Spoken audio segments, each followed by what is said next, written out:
मोठी बातमी आहे। राज्यावर अवकाळी पावसाचं संकट आहे। राज्यातील 19 जिल्ह्यांना अवकाळी पावसानं अलर्ट दिलेला आहे। पुढील 5 दिवस अवकाळी पावसाचा इशारा हवामान खात्यानं दिला आहे। वादळी वाऱ्यासह पावसाची शक्यता इथं वर्तवण्यात आलेली आहे। राज्यावर आसमानी संकट ओढवलंय। पावसाचं हे आसमानी संकट पुढील 5 दिवस आणखी तीव्र बनणार असल्याचं कळतंय।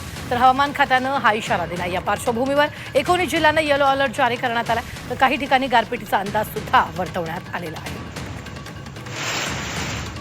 तर कोणत्या जिल्ह्यांमध्ये पावसाचा अलर्ट देण्यात आलाय पाहूया। येलो अलर्ट नाशिक, पुणे, अहिल्यानगर, सातारा, यवतमाळ, धाराशिव, लातूर, ठाणे या जिल्ह्यांना देण्यात आलाय। रायगड, रत्नागिरी, सिंधुदुर्ग, नंदुरबार, धुळे, जळगाव, सातारा, कोल्हापुरात सुद्धा येलो अलर्ट देण्यात आलाय। सांगली, सोलापूर, छत्रपती संभाजीनगर, जालना, बीड, परभणी, हिंगोली, नांदेडला सुद्धा येलो अलर्ट देण्यात आलाय। बुलढाणा, अकोला, वाशिम, अमरावती, वर्धा, नागपूर, भंडारा, गोंदिया, चंद्रपूर, गडचिरोली या जिल्ह्यांनाही येलो अलर्ट देण्यात आला।